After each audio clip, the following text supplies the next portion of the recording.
আমি দেখলাম লাশ কুকুরে কামড়ায় কামড়ায় খাচ্ছে। কি বিভৎস! আপনি যদি দেখেন ছোট্ট বাচ্চা, ফিলিস্তিনিদের কথা শুনলে আপনার কান্না আসবে। এত করুণ পরিণতি যেখানে বরণ হচ্ছে। কালকে খবরে দেখলাম বোমা মারার কারণে একজন মহিলার পেট ফেটে বাচ্চা বের হয়ে গেছে। কত সন্তান এতিম হয়েছে। খবরের মধ্যে নিউজ আসছে মিনিমাম 40,000 সন্তান, 40,000 সন্তান এতিম। মাও নাই, বাবাও নাই, ভাইও নাই, বোনও নাই, দাদা দাদি, নানা নানি কেউ বেঁচে নাই। 40,000 ফিলিস্তিনি বাচ্চারা এতিম হয়ে গেছে। কত মা সন্তান হারিয়ে ফেলেছে। কিছুদিন আগে খবরে দেখলাম এক আল্লাহর ফিলিস্তিনি বান্দা মানুষদেরকে মিষ্টি খাওয়াচ্ছে। লোকেরা বলল, কেন মিষ্টি খাওয়া? বলে, দেখো আমার 11টা সন্তান ছিল, 11টা সন্তানই এই জমিনের জন্য শহীদ হয়ে গেছে। আমি শুধু বেঁচে আছি খুশি রাতি সজ্জা। আমি 11 শহীদের বাবা, এই জন্য আল্লাহর শুকর গুজার করে আমি সবাইরে মিষ্টি খাওয়াইতেছি। তারপরেও তারা কাফেরের কাছে মাথা নত করে নাই। যদি গাজার মুসলমান বলতো, হ্যাঁ ইসরায়েল তোমাদের কথা আমরা মেনে নিলাম, ইসরায়েল তাদেরকে স্বর্ণের পালং দিত, সুন্দর বাড়ি দিত, সুন্দর ব্যবসা দিত, জমি জমা দিত, থাকার জায়গা দিত। কিন্তু তারা না, শুধু বাইতুল আকসার জন্যে, আল্লাহর ঘরের জন্যে গাজার মুসলমান জীবনের শেষ রক্তবিন্দু দিয়ে তারা জিহাদ করেছে। মা শহীদ হয়েছে, বাবা শহীদ হয়েছে। ঈদের দিনের ভিডিও আপনারা দেখেছেন। আমরা যখন বাচ্চা কাচ্চা সন্তান নিয়ে আনন্দ করেছি, আমার গাজার ফিলিস্তিনের মুসলমানরা সেই সময় মা হারা, সন্তান হারা মাগুলি, এতিম বাচ্চারা এসে ধ্বংসস্তূপের মধ্যে দাঁড়ায় এদের নামাজ পড়েছে। কি তারা খাবে, কোথায় তারা ঘুমাবে, কোনো বাসস্থান তাদের নাই। তারপরও ঈদের দিনও ইসরায়েলের সৈন্যরা বোম্পিং করেছে। ঈদের দিনও, খুশির দিনও তারা শহীদ হয়েছে।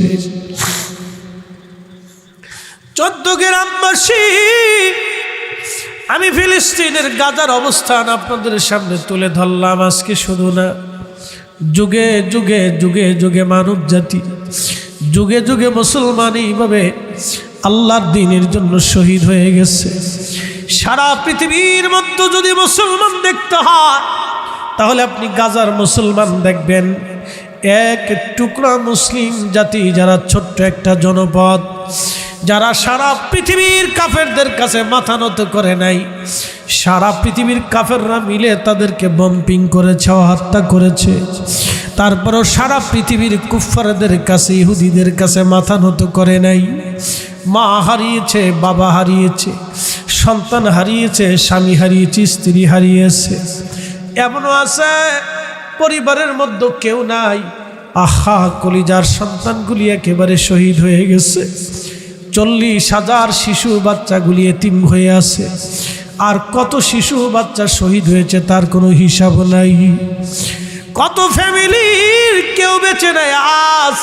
ফিলিস্তিন নাহা গাজার মুসলমান, ওরা যদি কাফেরদের কাছে মাথা নত করত, তাহলে আজ স্বর্ণের বাসনে তারা খাবার খেতে পারত। ওরা কাফেরের কাছে মাথা নত না করে ওরা জান্নাতুল ফিরদাউস আল্লাহর কাছ থেকে ঈমানের বিনিময়ে, শাহাদাতের বিনিময়ে ওরা জান্নাত কিনে নিয়েছে। কথা বলেন ঠিক কিনা? শাহাদাতের বিনিময়ে ওরা জান্নাত নিয়েছে আল্লাহর কাছ থেকে। যদি ওরা শাহাদাত না নিয়ে ইসরায়েলের ইহুদিদের কাছে মাথা নত করত, পশ্চিমাদের সামনে মাথা নত করত গাজার মুসলমান, দুনিয়ার সৌন্দর্য ওরা পেত, সুন্দর ঘর বাড়ি ওরা পেত, সুন্দর জীবন ব্যবস্থা ওরা পেত। কিন্তু কুফফারদের সামনে ওরা মাথা নত করে নাই। ঠিক দাজ্জাল যখন দুনিয়াতে আসবে, তখন দাজ্জালের ডান হাতে থাকবে জান্নাত, বাম হাতে থাকবে জাহান্নাম। আর দাজ্জালের ডান হাতে দেখাবে জান্নাত, বাম হাতে থাকবে জাহান্নাম। কিন্তু শুনে রাখবেন তার ডান হাতেই থাকবে মূলত জাহান্নাম, বাম হাতেই থাকবে মূলত জান্নাত। দাজ্জালের কথা যে শুনবে, দাজ্জাল অর্থনৈতিকভাবে তাকে স্বাবলম্বী করবে, নিরাপত্তা তাকে দিবে, কিন্তু দাজ্জালের নিরাপত্তা নিতে যাইয়া মুসলমানরা বেঈমান হইয়া চিরদিনের জন্য সেই দিন তারা জাহান্নাম হয়ে যাবে। আজকে দাজ্জাল রূপী ইসরায়েলের নিরাপত্তার চাদরে যারা থাকতে চায় তারা হলো আরবের মুনাফিক আমিররা। কথা কোন ঠিক কিনা? হাত উঁচু করে বলুন ঠিক কিনা? আরবের মুনাফিক আমিররা দাজ্জাল রূপী ইসরায়েলের শত্রু ছায়ার মধ্যে তারা থাকতে চায়, কিন্তু এই দাজ্জাল রূপী ইসরায়েলের কথা শুনে নেই একমাত্র গাজার মুসলমান। আল্লাহর নবী বললেন দুনিয়াতে দাজ্জাল আসবে, দাজ্জালের কথা যে না শুনবে দাজ্জাল তাকে হত্যা করবে, আহা তাকে শহীদ করে দিবে, বংশসহ তাকে হত্যা করা হবে, তার জমি জমা থেকে বের করে দেওয়া হবে, তাড়িয়ে দেওয়া হবে তাকে। দাজ্জাল ইমানদারদেরকে হত্যা করবে, মুনাফিকদেরকে দাজ্জাল ছেড়ে দিবে। মিলিয়ে মিলিয়ে নিবেন, মিলিয়ে মিলিয়ে বুঝে বুঝে নিবেন। দাজ্জালের কথা যারা শুনবে তারা বেঁচে যাবে, দাজ্জালের কথা যারা শুনবে না তারা মারা পড়বে, কিন্তু যারা মারা যাবে তারা জান্নাতি। যারা দাজ্জালের কথাই বেঁচে থাকবে তারা হবে জাহান্নামী। আল্লাহ বলেন ইন্নাল্লাযীনা কাফারু মিন আহলিল কিতাবি ওয়াল মুশরিকিনা ফি নারি জাহান্নাম খালিদিনা ফিহা।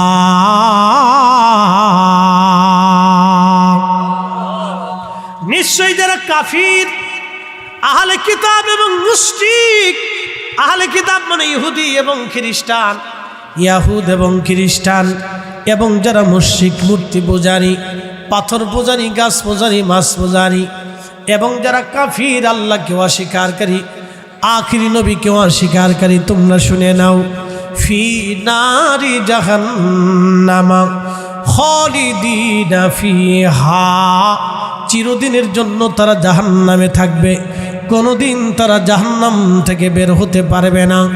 উলাইকা হুম শাররুল বারিয়া, তামাম সৃষ্টির মধ্যে তারা থাকবে নিকৃষ্ট, তাদের মধ্যে কোনো নিকৃষ্ট বান্দা বান্দি দুনিয়াতে আর থাকবে না। দাজ্জালের কথা যারা শুনবে তারা চিরদিনের জন্য জাহান্নামী, তারা সৃষ্টির মধ্যে তারা হবে নিকৃষ্ট। আর সেই দিন দাজ্জালের কথা যারা শুনবে না, শহীদ হয়ে যাবে, তারা হবে উৎকৃষ্ট।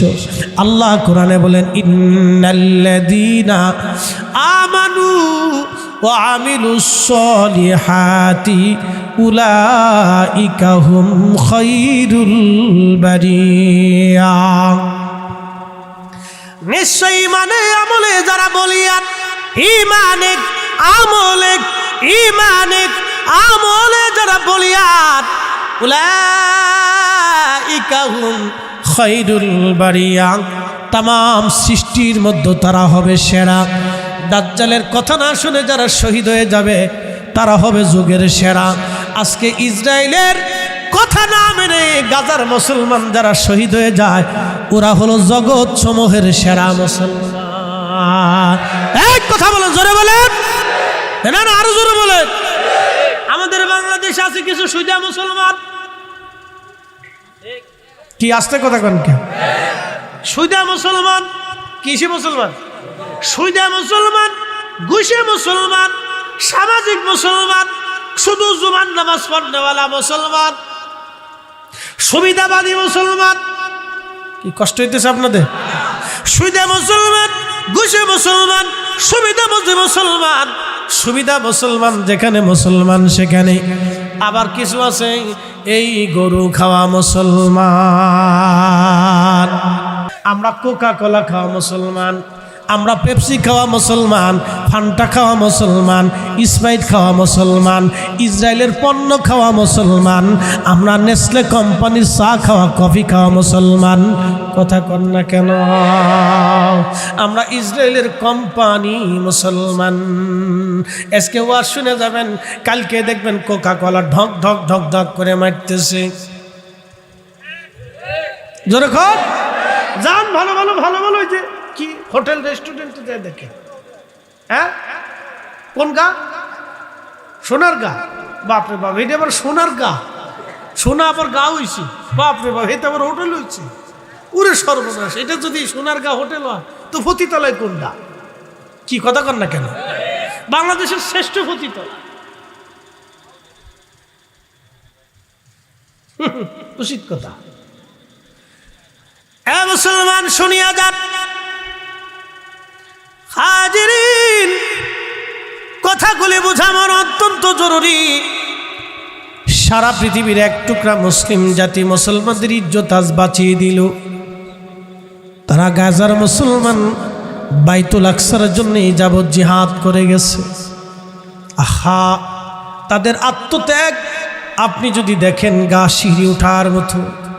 ওরা শহীদ হয়েছে, বছরের পর বছর শহীদ হয়েছে, তারপরও জালিমের কাছে তারা মাথা নত করে নাই। তারা মুসলমান মুসলমান মুসলমান।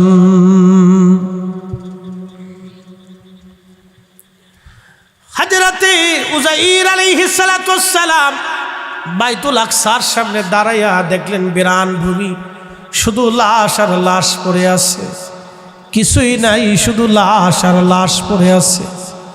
উযাইর ডাক দিয়ে বলেন, ইয়া রাব্বি, এত সুন্দর শহর একেবারে বিরান ভূমি হয়ে গেল।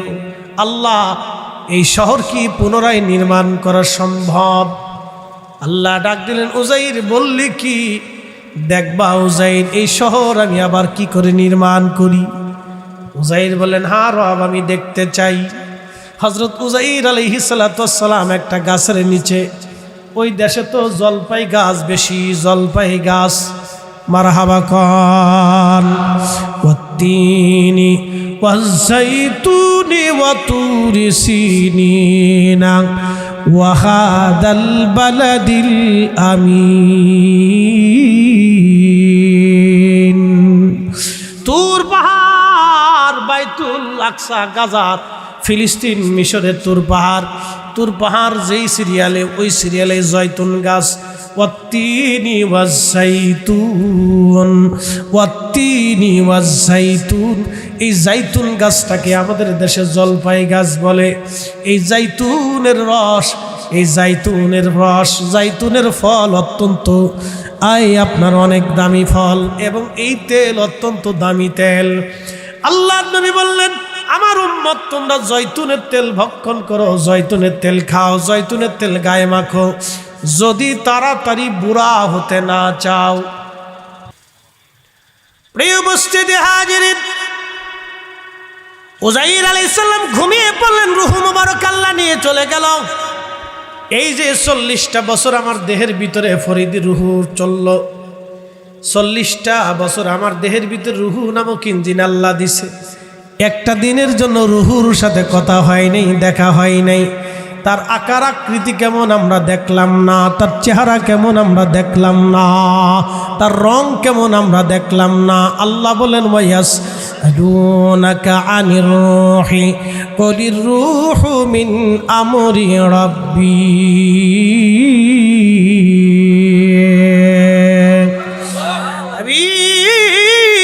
কাফেররা আপনাকে রূহ সম্পর্কে প্রশ্ন করে, নবীজি বলে দেন, রূহ আল্লাহর হুকুম, আল্লাহর হুকুমে রূহ আপনার বডির মধ্যে আসছে। আবার যখন হুকুম হয়ে যাবে, ওয়া ইন্না ইলাইহি রাজিউন, আবার আমরা ফিরে যাব আল্লাহর কাছে। তার মানে আমার বডির মধ্যে রূহ দিল আল্লাহ, আবার রূহ নিয়ে চলে যাবেন আমার আল্লাহ, নিয়ে যাবেন জিবরাইল আজরাইলের মাধ্যমে। রূহ দেখা গেল না, কিন্তু 60 বছর দুনিয়াতে আছে এটা জানা গেল, কিন্তু বডির মধ্যে আছে দেখা গেল না। চলে গেল তাও দেখা গেল না। কি চলে যায় না? চলে যাওয়ার পরে মুর্দা লাশ পড়ে থাকে। রূহ চলে গেল তাও দেখা গেল না, যে নিল তারেও দেখা গেল না, যেই জগতে নেওয়া হলো সেই জগতও দেখা গেল না, যার হুকুমে নেওয়া হলো তাকেও দেখা গেল না। কিন্তু যিনি হুকুমদাতা তিনিও আছেন, তিনি লা ইলাহা ইল্লা হুয়াল হাইয়ুল কাইয়্যুম, তিনি ছাড়া আর কোনো রব নাই, তিনি চিরঞ্জীব চিরস্থায়ী, তার শুরু নাই শেষ নাই, তিনি আমাদের আল্লাহ। কথা কোন ঠিক কিনা? বন্ধু খুব মনোযোগ দিবেন। তিনি সেই রব যার হুকুমে আমাকে নিয়ে যাওয়া হবে। যিনি নেবে আজরাইল তাকে দেখা গেল না, যাকে নেওয়া হলো তাকেও দেখা গেল না, কিন্তু চলে গেল সত্য। যেই জগতে নেওয়া হবে সেই জগৎ দেখা যাবে না, কিন্তু জগৎ সত্য। বিল আখিরাতি হুম ইউকিনুন।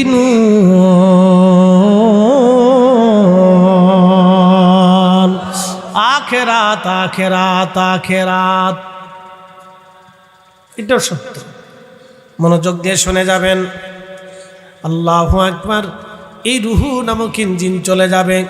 হজরতে উজাইর ঘুমানো রুহু নামক ইঞ্জিন আল্লাহ উজাইর আলাইহিস সালামেরটা নিয়ে চলে গেলেন। শুনে রাখবেন, শুনে যান। আজকে ঘুমের মাসলা বলে দিয়ে যাই। মানুষ ঘুমায় কি ঘুমায় না? কথা বলেন। আচ্ছা, আপনি যখন ঘুমান তখন কোন জায়গা যান? উজাইর আলাইহিস সালাম যখন ঘুমাইলেন তখন ছিল সকাল। ঘুম থেকে যখন জাগলেন, আল্লাহ রুহু যখন ফেরত দিলেন তখন ছিল বিকেল বেলা। আল্লাহ ডাক দিলেন, উজাইর কত সময় তুমি গাছের নিচে? বলে, রাব্বি সকালবেলা ঘুমাইছিলাম, এখন তো বিকেল বেলা। আল্লাহ সকালের ঘুম বিকেল বেলা ভাঙছে। আমার আল্লাহ বলেন, না রে উজাইর, সকাল আর বিকেলের মধ্যে তুমি দেখো 100 বছর পার হয়ে গেছে। আল্লাহু আকবার। না না, জোরে বলেন আল্লাহু আকবার। সে আল্লাহ আসেনি? না না, একসাথে বলেন আসেনি। তাহলে বাইতুল আকসা 100 বছর পরেও আমরা ফিরে পাবনি? আশা আসেনি? বলেন ইনশাআল্লাহ। বাইতুল আকসা 100 বছর পরে হলো আমরা ফিরে, কেন উজাইর আলাইহিস সালাম রে বাইতুল আকসা 100 বছর পরে আল্লাহ ফিরিয়ে দিয়েছেন। একসাথে বলেন না মারহাবা। কত বছর পরে ফিরিয়েছিলেন? 100 বছর পরে ফিরিয়ে দিয়েছিলেন। সাইয়েদুনা উজাইর আলাইহিস সালাম 100 বছর পর্যন্ত গাছের নিচে ওইভাবে, শরীরে পোকা লাগলো না, পচে গেল না, খসে গেল না, রক্ত সঞ্চালন বন্ধ হলো না, গোশত নষ্ট হলো না, ক্ষুধা লাগলো না, পেশাবে ধরল না, বডির কিছুই হলো না, একটু চুল দাড়ি খসে পড়ল না, ত্বক পর্যন্ত নষ্ট হলো না। না সুবহানাল্লাহ, যেমনি কইতেছেন ওটা তাবরক খাই কইন, আর কি করবেন? আল্লাহর কুদরত বলতেছি, একসাথে বলেন সুবহানাল্লাহ। কত বছর? একসাথে বলেন কত বছর? কিসের উপরে? জমিনের উপরে, গাছের নিচে। জমিনের, গাছের। কত বছর? কত বছর? পোকায় ধরছে, মাকড়ে ধরছে, রোদে পুড়ছে, নষ্ট হয়ে গেছে, চুলদারি খসে গেছে, স্বাস্থ্য ভেঙে গেছে। কত বছর? কত বছর? যে আল্লাহ গাছের নিচে জমিনের উপরে উজাইর আলাইহিস সালামের দেহ 100 বছর অক্ষত রাখতে পারে, সে আল্লাহর রসুল, তার মেহবুবে আলা নবী রওজা শরীফে আছে না নাই? আসতে বলবেন না, জোরে বলেন আছে না নাই? জোরে বলেন আছে না নাই? আল্লাহর ওলি পছন্দের ব্যক্তিদেরকে আল্লাহ কবরে ওইভাবে রাখে না? কথা কন না কেন রাখে না? কথা কন না কেন রাখে না? তাহলে ওলিরা যেটা আনছে ইসলাম এটাই সত্য। আমরা মুহাম্মদ ইবনে আব্দুল ওয়াহাব নজদির ইসলাম চাই না, আমরা বাচ্চা সৌদের ইসলাম চাই না, আমরা আল্লাহর ওলিদের ইসলাম চাই। শাহজালাল আমিরিটা চাই, খাজা বাবা আজমিরিটা চাই, কুতুবউদ্দিন কাকিরটা চাই, মুজাদ্দিদ আল ফসানিটা চাই, শাহ ওয়ালিউল্লাহ মুহাদ্দিস দেহলভিটা চাই। কথা কন ঠিক না বেটে? সাবধান, মিডিয়ার ফাঁদে মাহপুরি দিয়ে আবার পাগল হয়ে যাবে। ঘন্টা মুড়ি দিয়ে শাহেকের পাগল হয়ে না, এটা ঘন্টা মুড়ি দিয়ে বউ এসে যেতে। শয়তানের চিন্তা করে, বাপ কত বড় সিটার নেই। হ্যাঁ, কষ্ট হচ্ছে আপনাদের? আর একটু চলবে, শেষ হয় নাই কিন্তু। মূল আলোচনায় গেছি। উজাইর আলাইহিস সালাম 100 বছর পরে আল্লাহ ডাক দিলেন, উজাইর কত বছর জানুনি? 100 বছর পার করছ। উজাইর আলাইহিস সালাতু ওয়াস সালাম তখন তিনি আল্লাহকে ডাক দিয়ে বলেন, আল্লাহ 100 বছর এই ভিতরে পার হলো। আল্লাহ বলেন, উজাইর তুমি তোমার গাধার দিকে তাকায় দেখো, গাধার হালত কি। হযরত উজাইর আলাইহিস সালাম গাধার দিকে তাকায় দেখলেন যে গাছের ডালের সঙ্গে গাধা বেঁধে রেখেছিল সেই গাছের ডাল আছে কিন্তু গাধা নাই। গাধা একেবারে মরে পচে গলে শুধু হাড় বের হয়ে আছে, হাড় চকচক করতেছে। 100 বছর পর্যন্ত হাড় ওইখানে পড়ে আছে। আল্লাহ বলেন, উজাইর তুমি তো আঙ্গুরের রস আনছিলা, রুটি আনছিলা, পানি আনছিলা। উজাইর তুমি তোমার পানির দিকে তাকায় দেখো। সাইয়েদুনা উজাইর পানির দিকে তাকায় দেখলেন পানি যেমন তেমনই আছে, আহা রুটি যেমন তেমনই আছে, আঙ্গুরের রস যেমন তেমনই পড়ে আছে, নষ্ট হয় নাই। আল্লাহ বললেন, উজাইর এবার তুমি বাইতুল আকসায় যাও, যাইয়া দেখো বাইতুল আকসার হালত কি। সাইয়েদুনা উজাইর বাইতুল আকসার পাশে দাঁড়ায়া চিন্তায় পড়ে গেলেন, ইয়া রব আপনি কি দেখাইলেন? 100 বছর আগে যে জমিন আমি একেবারে বিরান ভূমি দেখেছিলাম, 100 বছর পরে সেই জমিন আপনি দেখলেন একেবারে আবাদি। কত মানুষ আজানের ধ্বনি বেশি আসতেছে, কালেমার ধ্বনি বেশি আসতেছে। কত মুসলমান এই বাইতুল আকসায়, বিরাট বড় শহর, আগের চাইতে সুন্দর শহর নির্মাণ হয়েছে। আল্লাহ আল্লাহ আল্লাহ, আগের চাইতেও সুন্দর শহর তুমি নির্মাণ করেছ। একবার জোরে বলা যাবে কি মারহাবা। কত বছর, কত বছর? তাহলে বাইতুল আকসা আমাদেরও আসবে, অন্তত হলো 100 বছর পরে হলেও আসবে। কথা কন না কেন? কত বছর? 100 বছর পরে হলো বাইতুল আকসা আমরা ফিরে পাবো। গাজার মুসলমানের রক্ত কখনো বৃথা যাবে না। কথা কন ঠিক কিনা? গাজার মুসলমানের রক্ত কখনো বৃথা যাবে না, কখনো বৃথা যাবে না। তাদের রক্ত নষ্ট হবে না, তাদের ফুটা ফুটা রক্ত আল্লাহর কাছে কবুল হয়ে আছে। এই রক্ত কথা বলবে, এই রক্ত জেগে উঠবে, গাজা আবার জেগে উঠবে।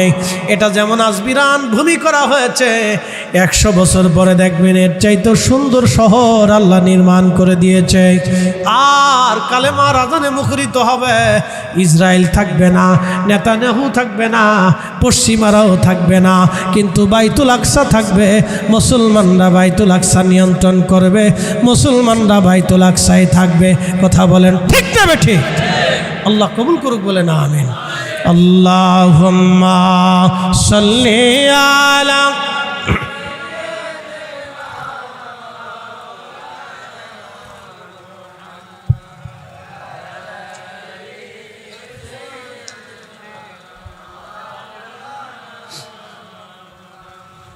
তুমি আল্লাহর প্যারা হাবিব,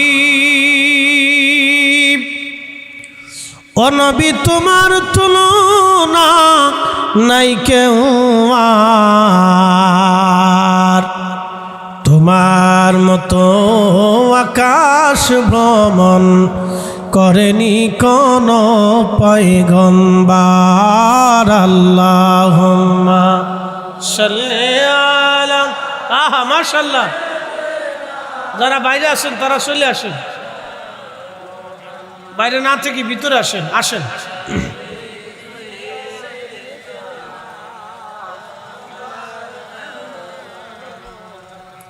সাইয়েদুনা উজাইর আলাইহিস সালাতু ওয়াস সালাম আল্লাহকে ডাক দিলেন, ইয়া রাব বাইতুল আকসা তো আপনি আবার ফিরে দিলেন আমাকে। ইন্নামা ইযা আরাদা শাইয়ান আইয়াকুলা লাহু কুন ফায়াকুন।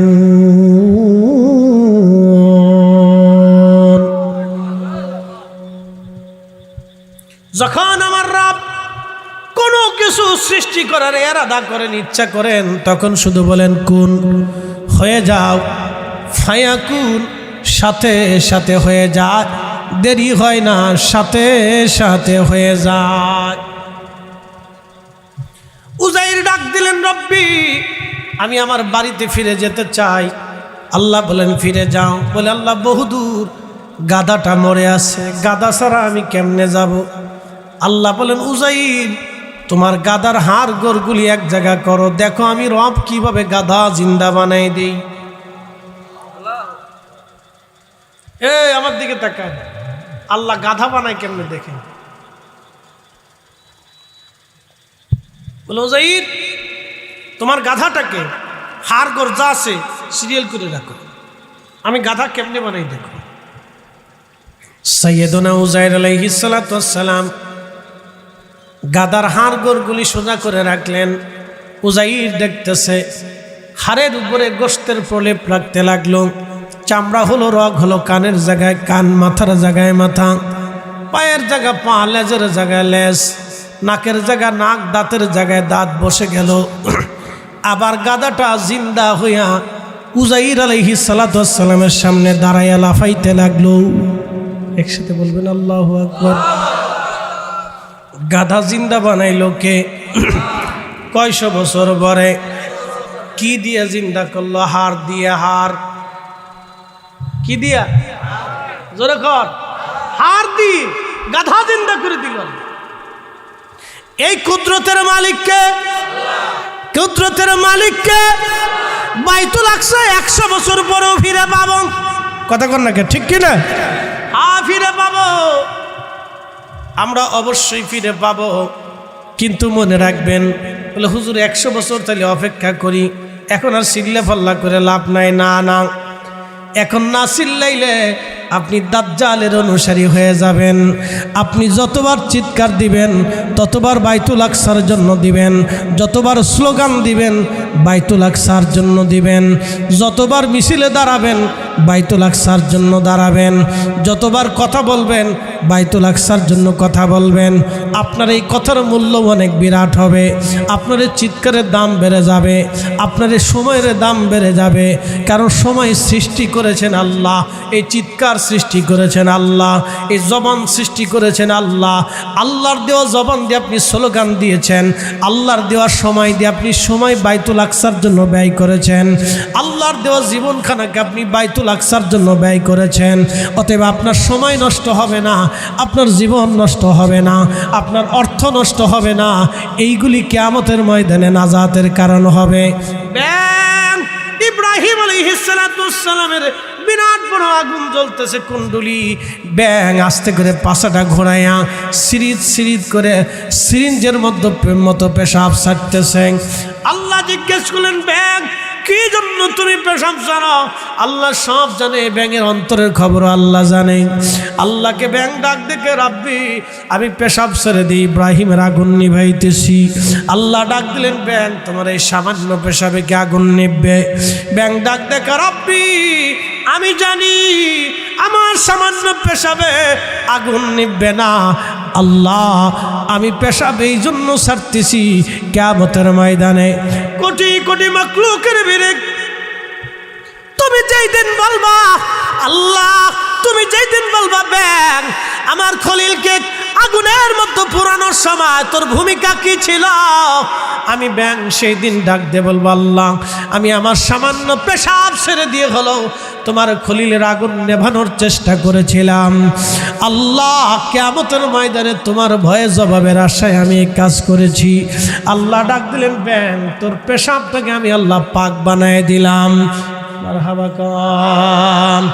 তাহলে আমরা ব্যাঙের ভূমিকা নিতে পারি, কারণ ফিলিস্তিনে যাওয়ার ক্ষমতা সক্ষমতা আমাদের নাই, যুদ্ধ করার মতো পরিস্থিতি বা পদ্ধতি আমাদের হাতে নাই, অথবা আমরা ওখানে যাওয়ার সুযোগ পাবো না। অন্তত ইসরায়েলের পণ্যগুলি বয়কট করে, না বিক্রি করে, না খেয়ে, না কিনে, অন্তত ইসরায়েলের পণ্য বয়কট করে হলেও আমরা ফিলিস্তিন বাইতুল আকসার পক্ষ নিতে পারি। এবং বাইতুল আকসার জন্যই আমরা স্লোগান দিয়ে, মিছিল দিয়ে, মিটিং দিয়ে আমরা বাইতুল আকসার পক্ষ নিয়ে কিয়ামতের ময়দানে কোটি কোটি উম্মতকে আল্লাহ জিজ্ঞেস করবে, এ আমার বান্দারা 200 কোটি মুসলমান তোমরা ছিলা, পৃথিবীতে ইহুদি ছিল মাত্র 80 লক্ষ, তো তোমরা মুসলমান 200 কোটি, এত কোটি মুসলমান থাকার পরেও তোমরা কেন আমার বাইতুল আকসা রক্ষা করতে পারো নাই? সেই দিন আমরা হয়তো বলতে বলবো, ইয়া রব, তোমার ইব্রাহিমের আগুন নিবানোর জন্য ব্যাঙে যেমন চেষ্টা করেছিল, আল্লাহ আমরা সামর্থ্যহীন ছিলাম, তোমার বাইতুল আকসা রক্ষা করার জন্যে আমরা অন্তত মিছিলের দরজায় দাঁড়াইছিলাম, আমরা মিটিংয়ে গেছিলাম, স্লোগান দিয়েছিলাম। আল্লাহ, তোমার ওই দুশ্মনের পণ্যগুলি আমরা বয়কট করে দিয়ে না কিনে আমরা ফিলিস্তিনিদেরকে সাহায্য করেছিলাম, আমরা তাদের জন্য পক্ষে স্লোগান দিয়েছিলাম। আমি তাদের কথা বলেন ঠিক কিনা?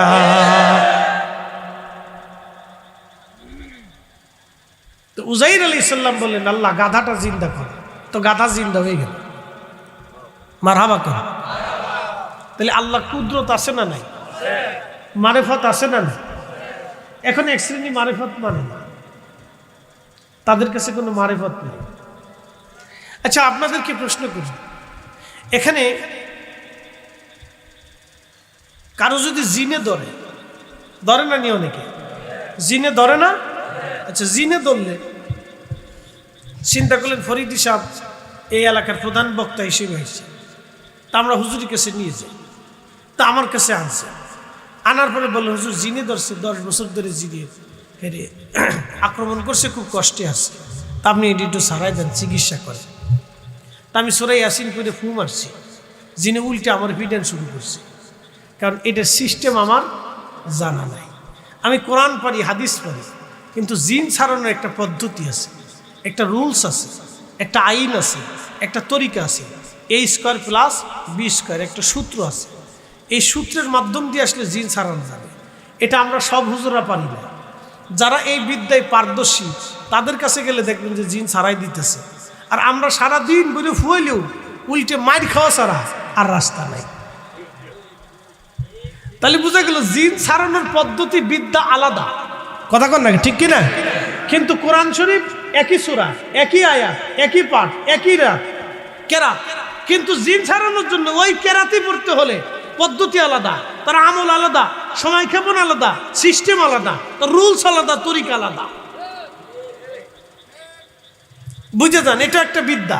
জরুর এটা একটা কি বিদ্যা? এটা একটা বিদ্যা। মানুষের শরীরে জ্বর আইছে, অ্যালোপ্যাথিকের এক চিকিৎসা, এক প্রেসক্রিপশন, এক ধরনের ওষুধ, একই জ্বরের ওষুধ। হোমিও ডাক্তারের কাছে গেলে আর এক ওষুধ, আর এক প্রেসক্রিপশন, আর এক নিয়ম। কি কথা কন না কে? জ্বর কিন্তু একই। তাহলে 2 চিকিৎসার 2 বিদ্যা। একই বিদ্যায় যদি আপনি আসেন তাহলে কবিরাজি, তাহলে তার সিস্টেম আলাদা। একই বিদ্যায় যদি আসেন ফু দেওয়া, ফু আসে না নি? সবাই ফু দিলে কিন্তু পানিতে বরকত হয় না। কি মনে হয় আপনার? হয়নি না? সবাই ফু দিলে হয় না। কিছু মানুষ আছে পানিতে ফু দিলে পানি ওষুধ হয়, এখনো আছে। তাদের সিস্টেম আলাদা, আমল আলাদা, তরিকা আলাদা, রুলস আলাদা। এটা একটা বিদ্যা। একসাথে কেমন না? মারহাবা। এটা একটা কি বিদ্যা? তাহলে জিন ছাড়াইলে এটা এক বিদ্যা, কবিরাজি আর এক বিদ্যা, ফু দেওয়া আর এক বিদ্যা, এই আপনার অ্যালোপ্যাথিক আর এক বিদ্যা, হোমিওপ্যাথিক আর এক বিদ্যা। সব এরকম বিদ্যা আলাদা। অঙ্ক শিখবেন, পাটিগণিতের এক বিদ্যা, বীজগণিতের আর এক বিদ্যা, রসায়নের আর এক বিদ্যা, পদার্থের আর এক বিদ্যা, চিকিৎসা শাস্ত্রের এক বিদ্যা, পারমাণিক আর এক বিদ্যা, ওই কম্পিউটার আর এক বিদ্যা, ফেসবুক অনলাইনের আর এক বিদ্যা। তারপর আপনি দেখেন ওই যে ইঞ্জিনিয়ারিং আর এক বিদ্যা, এরপরে রাজমিস্ত্রি আর এক বিদ্যা, এরপরে কৃষিকাজের আর এক বিদ্যা। বাংলাদেশের যিনি প্রধান উপদেষ্টা বর্তমান ডক্টর ইউনূস আছে, ওনারা যদি দৈরে ফিরে আপনারা সবাই বুঝাইছে যে আইনে ধান খেতে নামাই দেন, তাহলে কি হবে? কথা কন না, জোরে কন। ওনারা যদি আনেন যে স্যার আপনি এক কাজ করেন, আপনি তো প্রধান উপদেষ্টা, আমরা ধান টান আপনি কাইতে কুটে দেন, ধান টান লাগাই দেন, ধান টান চষে দেন, কোন সময় কোন ওষুধ দিতে হবে, কোন সময় কোন ওষুধ মেডিসিন মারতে হবে, কোন সময় পানি দিতে হবে, ধান পরিষ্কার করতে হবে, এটা আপনি করে দেন। আপনি বিরাট বড় অর্থনীতিবিদ, আপনি এটা করেন। কি কথা কন না কেন? পারবে? তাহলে কৃষকের আর এক বিদ্যা, ডক্টর ইউনূসের আর এক বিদ্যা। কি কথা কন না কেন? কৃষকের এক বিদ্যা, ডক্টর ইউনূসের আর এক বিদ্যা। উনি অর্থনৈতিকভাবে মোটামুটি সারা পৃথিবীর সাথে লিওয়াজু করিয়া আমাদের দেশের অর্থনীতি ইচ্ছা করলে, চেষ্টা করলে, সাঙ্গা করলে করতেও পারে। ওনার সেই সিস্টেম, ওই পদ্ধতি জানা আছে। আবার কৃষকরা যদি বলেন তো তুমি পরিশ্রম করো, সে পরিশ্রম করে আমাদের দেশে ভালো ফসল ফলাবে। আবার দেখবেন যারা গরু টরু মানে এই করে লালন পালন করে, তাদের এই গরু পদ্ধতি লালন পালন করে আর এক বিদ্যা, ছাগল ফলার আর এক বিদ্যা। বাইরে সব কিছুর আলাদা আলাদা বিদ্যা আছে। খালি মারিফতের বিদ্যার কথা বললে চোখে শরীরে চুলকানি হয়। এই আস্তে কোন কেন জোরে বলেন। খালি মারিফতের কথা বলি অনেকে শরীরের ভিতরে চুলকানি লাগে। এই সময় এত চুলকায় কে? শানের সালাতের কথা বলে শরীরে চুলকায়, রাসূলের ইজ্জতের কথা বললে শরীরে চুলকায়, নবীর দুরূদ সালামের কথা বললে তখন শরীরে চুলকায়। তার মানে বোঝা গেল চুলকানির খাদ্যের অ্যালার্জির ব্যারাম আছে। এটার জন্য নিম পাতা ব্যবহার করা লাগবে। কি পাতা দিতে হবে? নিম পাতা। নিম পাতা দিতে হবে, নিম পাতা। এটার জন্য নিম পাতা দিতে হবে, নিম পাতা। নিম পাতা দিলে আশা করি কিছুটা হলে উপকার হবে। কথা কেন না, ঠিক কিনা? আল্লাহ আমাদের সকলকে বুঝদান করুক, বলেন আমিন। তাহলে ওলি আল্লাহদের বিদ্যা আছে না নাই? আউলিয়া একরামের বিদ্যা আছে না নাই? আল্লাহ কবুল করুক, বলেন আমিন। মারিফত আছে না নাই? জবান খুলে মহব্বতে বলেন আল্লাহুম্মা সাল্লি আলা।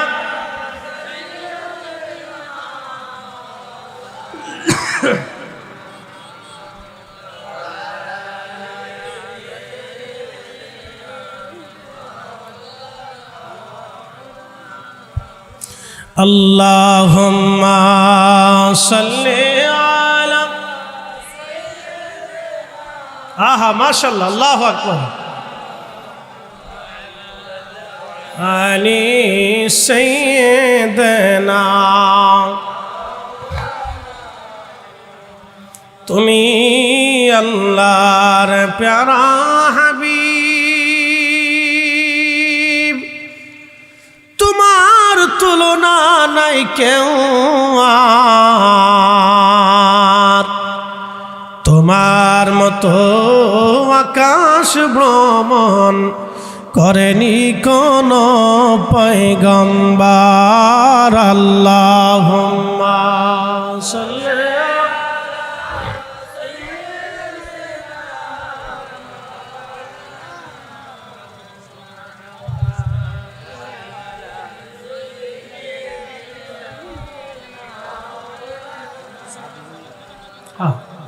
একটু জিগরে লা ইলাহা, জোরে লা ইলাহা, হাসবি রাব্বি জাল্লাল্লাহ মা ফি কলবি গায়।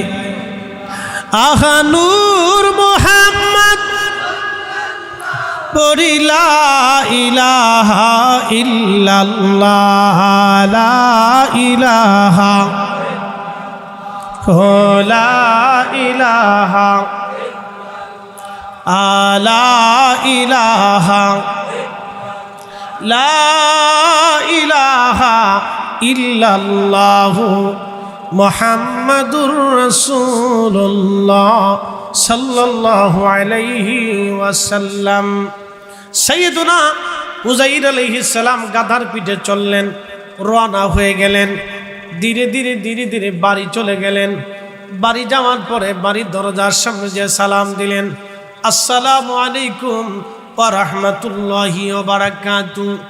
বাড়ির দরজার সামনে মেন দরজার পাশে দেখলেন এক বৃদ্ধা নারী বসে বসে কাঁদতেছে। উযাইর দেখলেন সেই বৃদ্ধা নারীটা তার দাসী, তার কর্মচারিণী। ডাক দিয়ে বলেন, দাসী রে, তুমি কি আমারে চিনছ? আমি তোমার উযাইর ফিরে আসছি। না জোরে বলেন। উযাইর আলাইহিস সালাম যখন চলে গেলেন তখন ওনার বয়স ছিল 33 বছর, কোনো বর্ণনায় 40। যখন উনি ফিরে আসলেন 100 বছর পরে, তাহলে বয়স হলো কত? 140। একসাথে বলবেন আল্লাহু আকবার। দাসী বুড়ি হয়ে গেছে। দাসী কি হয়ে গেছে? বুড়ি হয়ে গেছে। কাঁদতে কাঁদতে চোখ অন্ধ হয়ে গেছে। দাসী বুড়ি হয়েছে, কেঁদে কেঁদে চোখ অন্ধ হয়েছে।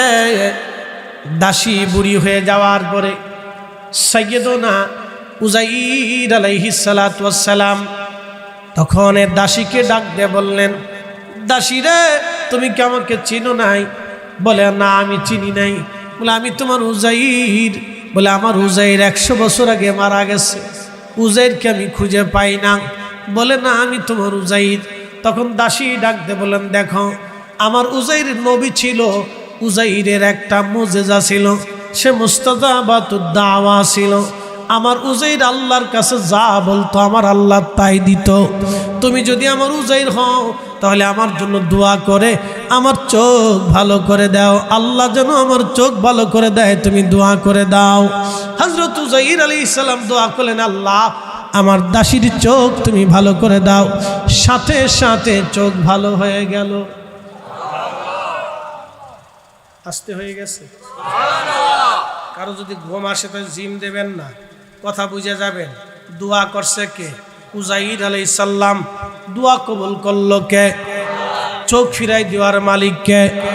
জোরে বলেন, আরো জোরে বলেন। খুব মনোযোগ দিবেন। আমি দোয়া করলাম কিন্তু দোয়া কবুল হলো না। কথা ঠিক আছে না? আমি দোয়া করলাম, দোয়া কবুল হলো না। আমি দোয়া করলাম, দোয়া কবুল হলো না। আল্লাহু আকবার। আমি দোয়া করলাম কিন্তু দোয়া কবুল হলো না। আপনি দোয়া করলেন, দোয়া কবুল হলো না। আপনি দোয়া করলেন, দোয়া কবুল হলো না। শাহজালাল ইয়ামানি মুজাররিদি যাই নামাজ পানির উপরে বিছাই দিলেন, পানিতে যাই নামাজ ডুবাইল না। আপনি নৌকায় সরে গেল, পানিতে নৌকা ডুবাই দেয়, আর শাহজালাল ইয়ামানির যাই নামাজ পানিতে ডুবাই নাই। তার মানে বোঝা গেল উনি আর আমি এক না, উনি আর আপনার এলাকার শাহজালাল এক শাহজালাল না। ঠিক কিনা?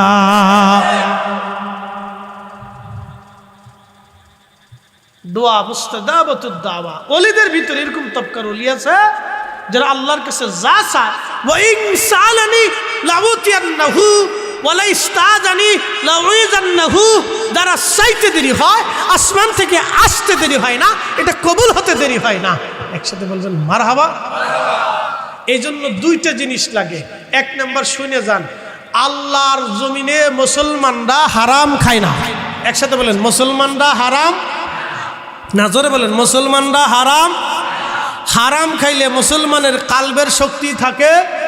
জোরে বলেন মুসলমান হারাম না, না জোরে বলেন মুসলমান হারাম না, না জোরে জোরে মুসলমান হারাম। মুসলমান হারাম খাইলে কালবের শক্তি থাকে শেষ। এই জন্য পৃথিবীর কোন ওলিকে দেখবেন না তারা হারাম খাইছে। ওলিদের খাবারের সিস্টেম ছিল আলাদা, তারা না খেয়ে থাকছে কিন্তু হারাম খায়নি। এই জন্য তাদের দোয়া কবুল হইত। আর আল্লাহ আমরা ওলিদের কাছে এই জন্য যাইতে বলছে যে তোমরা তাদের কাছে যাও। আল্লাহ এই জন্য বলছে কুনু মা'আস সাদিকিন, তোমরা তাদের কাছে যাও।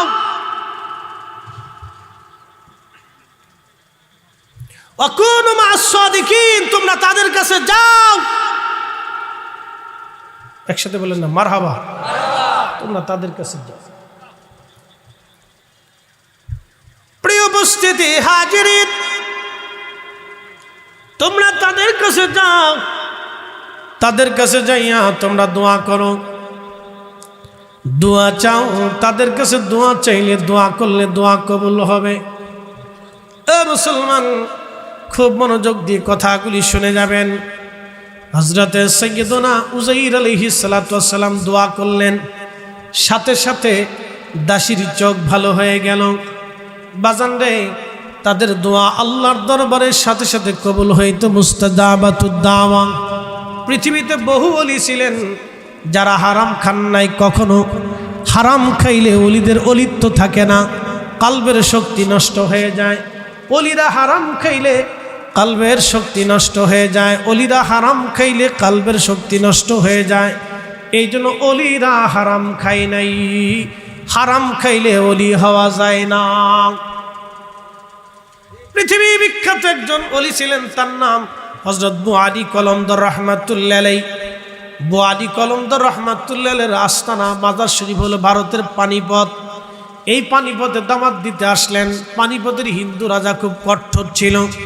হিন্দু রাজা চিন্তা করলো মুসলমান ফকিরকে এই দেশে আর থাকতে দেওয়া যাবে না, এই মুসলিম দরবেশকে দেশ থেকে তাড়িয়ে দিতে হবে। সেই জন্যে সে তার রাজ দরবারের যোগী সন্ন্যাসী যারা যা ছিল, ব্রাহ্মণ পুরোহিত ঠাকুর যারা ছিল, গণক সবাইকে ডাকলো, ডেকে বলল, দেখো যোগী সন্ন্যাসীরা, একজন মুসলমান দরবেশ আমাদের দেশে আসছে, যে কোনো মূল্যে উনাকে আমাদের দেশ থেকে বিতাড়িত করে দিতে হবে, যে কোনো মূল্যে উনাকে আমাদের এলাকা থেকে বিতাড়িত করে দিতে হবে। হযরত বুআলী কলমদর রহমাতুল্লাহ আলাইহি, বুআলী কলমদর রহমাতুল্লাহ আলাইহির দরবারে যখন তখন এই রাজার দরবারে হিন্দু যোগী সন্ন্যাসীরা বলল, বাদশা আমরা চেষ্টা করতেছি, যে কোনো মূল্য তাকে দেশ থেকে বিতাড়িত করব। হিন্দু পুরোহিত ব্রাহ্মণ ঠাকুর এরপরে যোগী সন্ন্যাসী যারা ছিল, তারা তাদের সাধনা দিয়া, চেষ্টা দিয়া, তদবির দিয়া, জাদুটনা দিয়ে বহু চেষ্টা করলো বুআলী কলমদরের ক্ষতি করার জন্য, কিন্তু কোনো চেষ্টাই সফল হলো না। বুআলী কলমদরের কিছুই হলো না। সমস্ত শক্তিগুলি বারবার ফিরে আসতে লাগলো। আমার আল্লাহ বুআলী কলমদর রহমাতুল্লাহ আলাইহিকে ঘিরে, আমার আল্লাহ রহমতের চাদর দিয়ে সবসময় ঘিরে রাখতেন।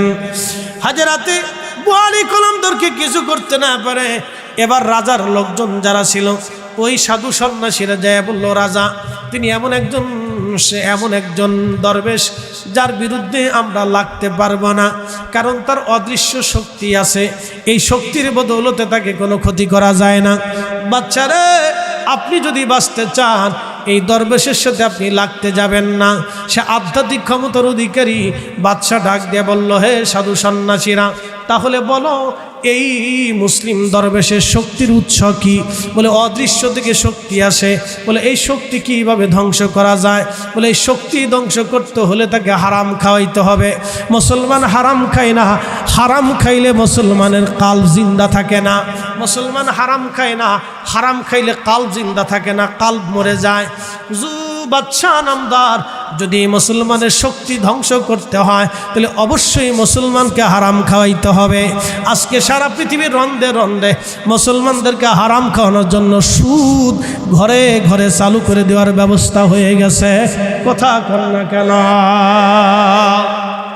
এই জন্য মুসলমানের কালবের শক্তি নাই, পাওয়ার কমে গেছে, শক্তি নেই, পাওয়ার কমে গেছে।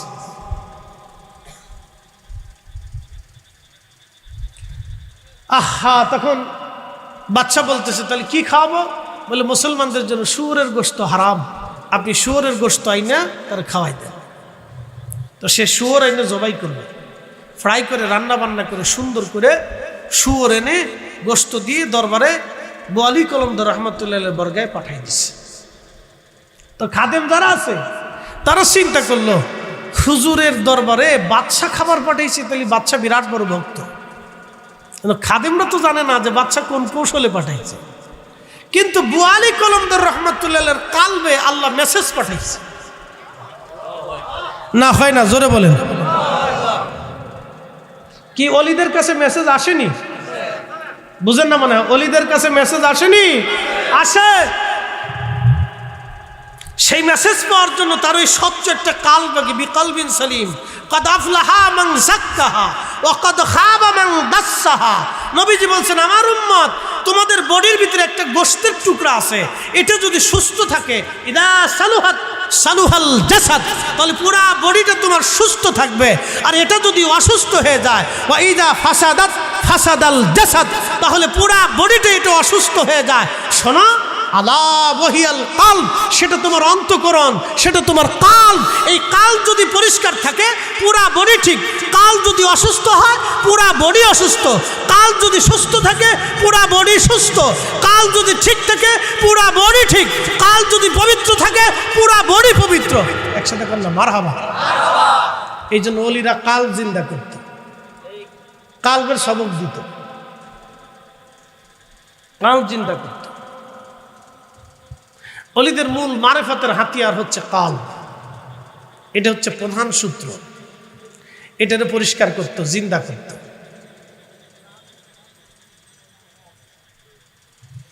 শোনেন, খুব মনোযোগ দিয়ে কথা শুনবেন। ওলির এটারে জিন্দা করত। পৃথিবীর যত ওলি আছে দেখবেন তাদের কোনো না কোনো কারামত আছে, অলৌকিক ঘটনা তাদের জীবনে আছে। মারহাবা বলবেন না? প্রত্যেক ওলিদের জীবনে অলৌকিক ঘটনা আছে। তারা অসাধ্যকে সাধ্য তারা করেন, মূলত আল্লাহ তাদেরকে দিয়ে করান। একসাথে বলবেন না মারহাবা। কে করা? আমারে দিয়ে আল্লাহ করে না, কিন্তু তাদেরকে দিয়ে আল্লাহ করা। কেন করা? আমার ওই ইঞ্জিন নাই, আমার মেশিন নাই, আমার যে বন্দুক আছে এটা জং পড়িয়া শেষ হয়ে গেছে, যত ট্রিগার টানেন এটার ফায়ার হয় না। বুঝছেন নি? মেশিন কি হয়ে গেছে? জং পড়ে শেষ হয়ে গেছে, যত ট্রিগার টানেন এটার ফায়ার হয় না। এটা দিয়ে যদি ইসরায়েলে যুদ্ধ করতে যান তো শেষ। বুঝতে পারছেন? এটার যতই ট্রিগার টানেন কাজ হয় না। এই জন্য ইঞ্জিন ভালো রাখতে হবে। এই জন্য দেখবেন অস্ত্র শান দেয়, এবং মেশিন গান দেখবেন এটার পরিষ্কার পরিচ্ছন্ন করে ভিতরে তেল মোবিল দিয়ে ঘষে এটার ক্লিয়ার রাখে। এর ম্যাগাজিন ট্যাগাজিন যন্ত্রপাতি যা আছে খুলে টুলে একবার পরিষ্কার করে ক্লিয়ার রাখে, যাতে গুলি করার সময় ধামধাম ধামধাম ধামধাম করে বের হয়। কষ্ট হইতেছে আপনাদের? একসাথে জোরে বলেন আল্লাহু আকবার। ওলিদের পাওয়ার আসেনি? হারাম মুসলমান খায় না, হারাম খাইলে মুসলমানের কালবের পাওয়ার থাকে শেষ।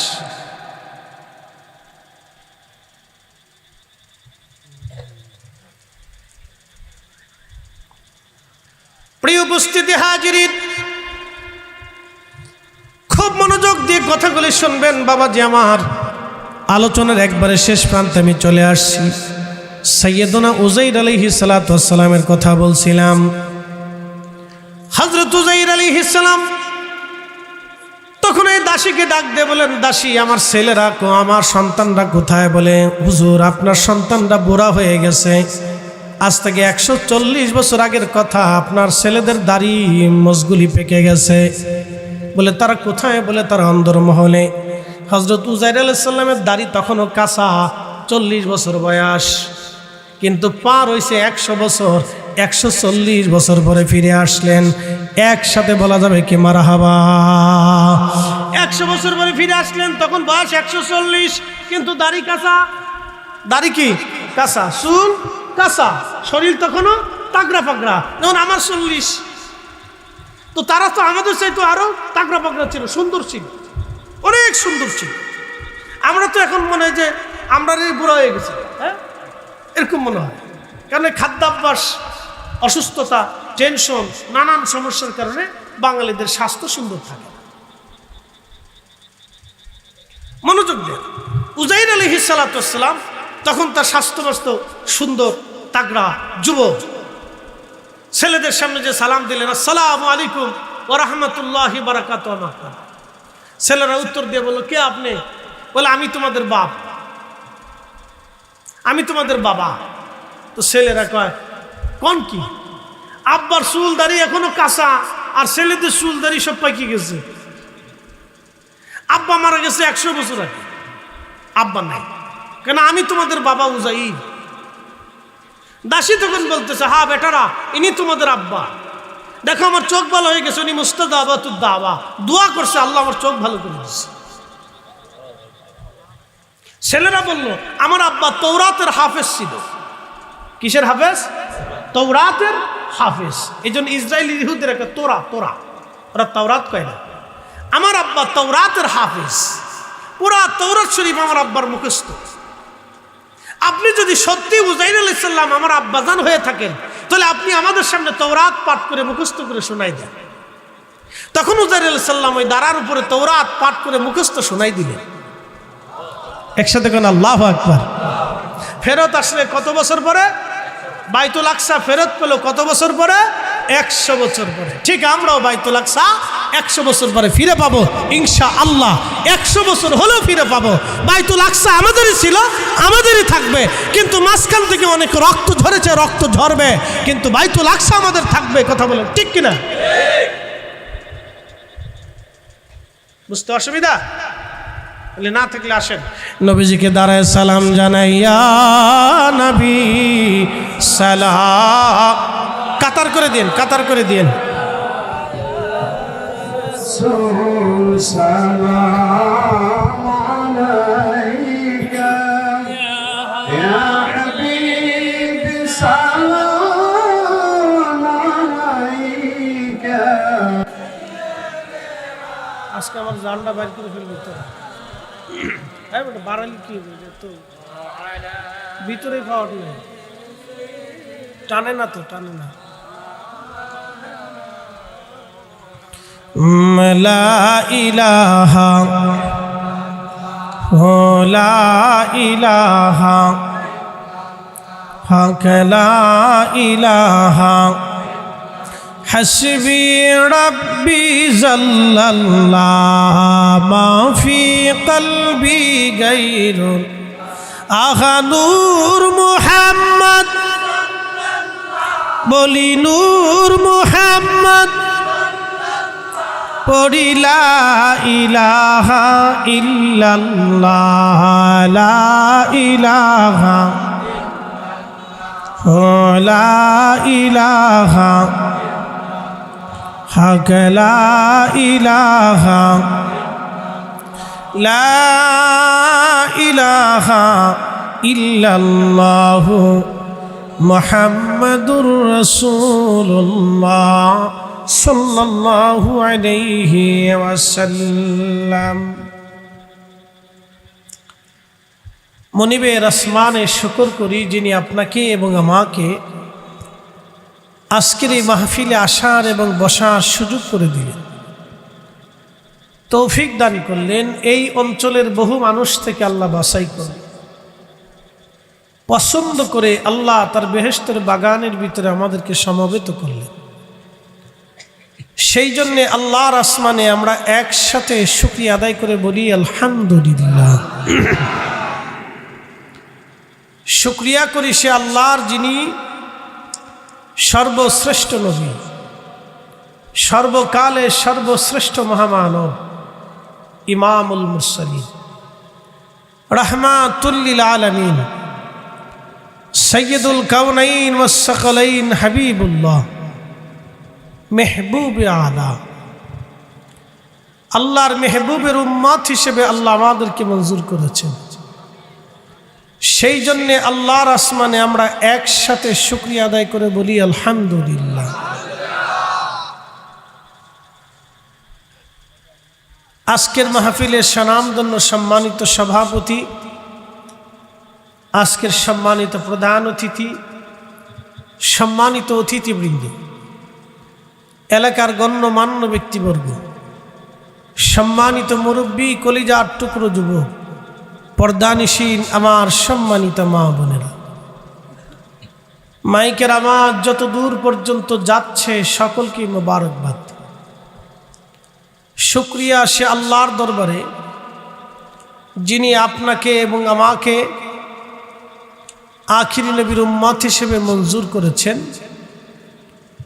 সর্বশ্রেষ্ঠত্ব দান করেছেন। একসাথে আবারও বলি আলহামদুলিল্লাহ। যদিও রাত দীর্ঘ, তারপরেও আমি আপনাদের অতিথি, আপনারা মেজবান, আমি মেহমান। আপনারা আমাকে দাওয়াত করে আনছেন, আমি ইচ্ছা করে জোর করে আসিনি। আমি দাওয়াতি মেহমান। আপনারা যদি বসেন তাহলে আমার জন্য আমি শান্তি পাব, আর আপনারা যদি দূরে দূরে থাকেন, বাজারে ঘাটে থাকেন, তাহলে আমার কষ্ট হবে। যেহেতু মানুষের হায়াত একেবারে নগণ্য,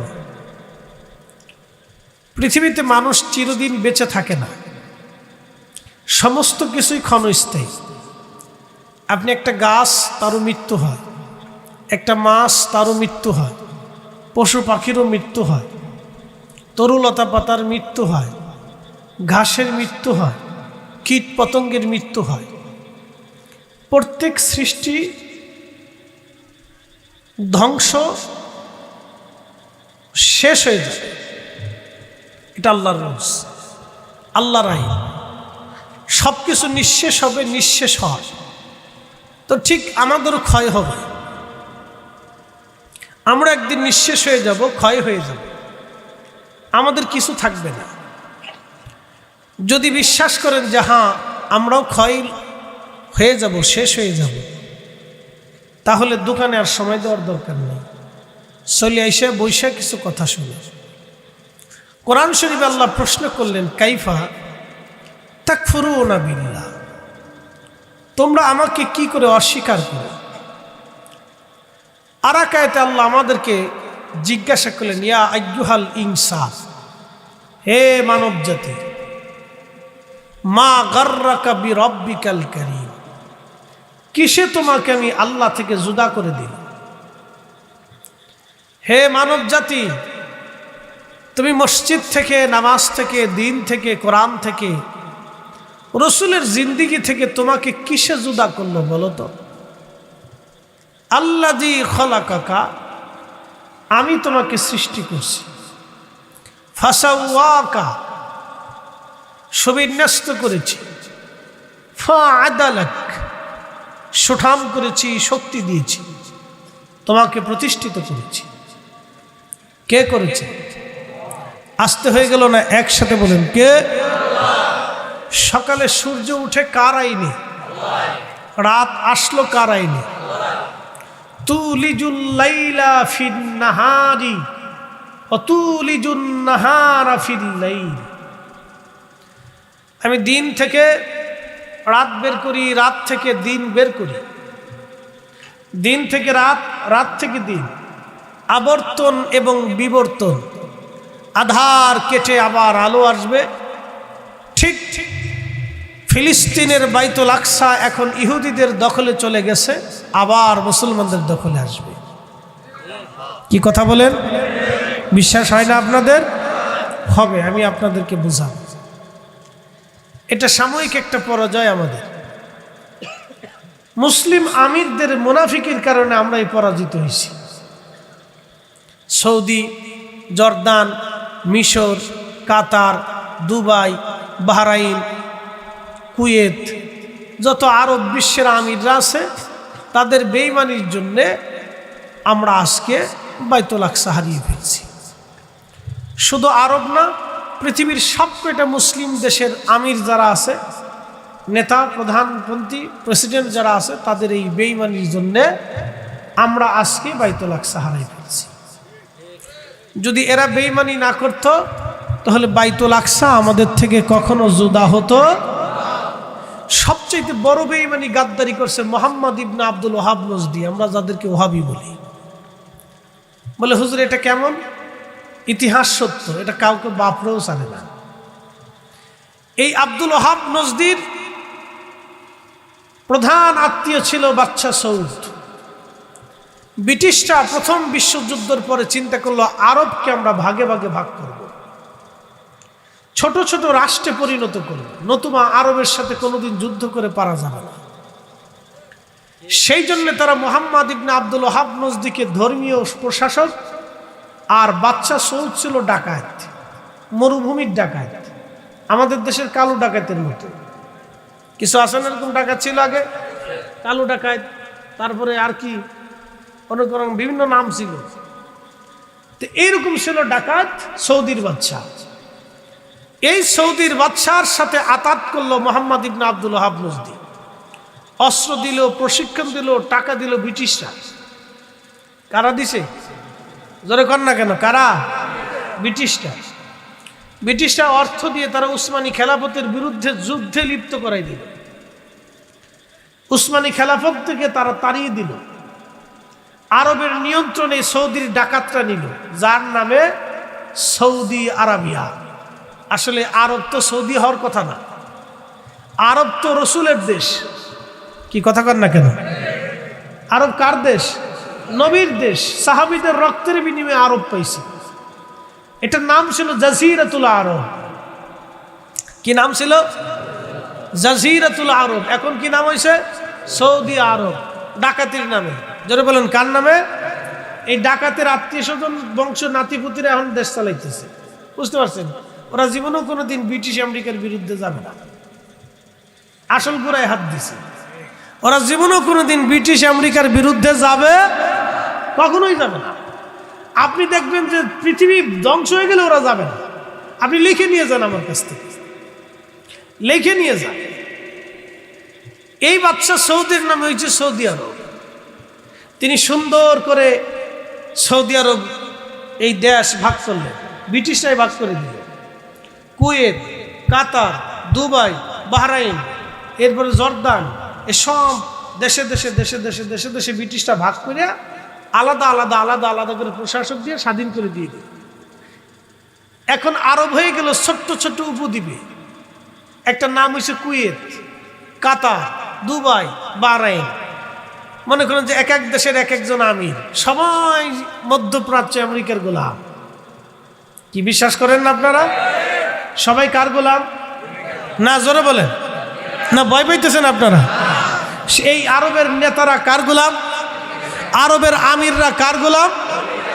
আজকে থেকে না সৌদ থেকে? সৌদ থেকে শুরু হয়েছে, ওরা আমেরিকার গোলাম। এই জন্য আমেরিকা চিন্তা করলো এখন আমরা বাইতুল আকসা দখল করতে পারবো। সেই জন্য ইসরায়েলের ইহুদিদেরকে হিটলার ইহুদি হত্যা করলো দ্বিতীয় বিশ্বযুদ্ধের পরে। ইহুদি হত্যা করার পরে কিছু ইহুদি সে বাঁচায় রাখলো। এই ইহুদিদেরকে ব্রিটিশরা চিন্তা করলো ওদেরকে জায়গা দিতে হলে এই আরবের ফিলিস্তিনের বাইতুল আকসার পাশে দেওয়া। আমরা যেমন রোহিঙ্গাদেরকে জায়গা দিছি, ফিলিস্তিনের ওইরকম ইহুদিদেরকে জায়গা দিয়েছে। ওদের পরনে কাপড় ছিল না, মুখে খাবার ছিল না, বাড়িতে ঘর ছিল না, এক টুকরা জমি ছিল না। ফিলিস্তিনিরা দয়া করে ওদেরকে জায়গা দিল, জমি দিল, কাপড় দিল, খাবার দিল। আজকে যেই জাতিকে মুসলমানরা খাইতে দিছিল, জায়গা দিছিল, কাপড় চোপড় দিছিল,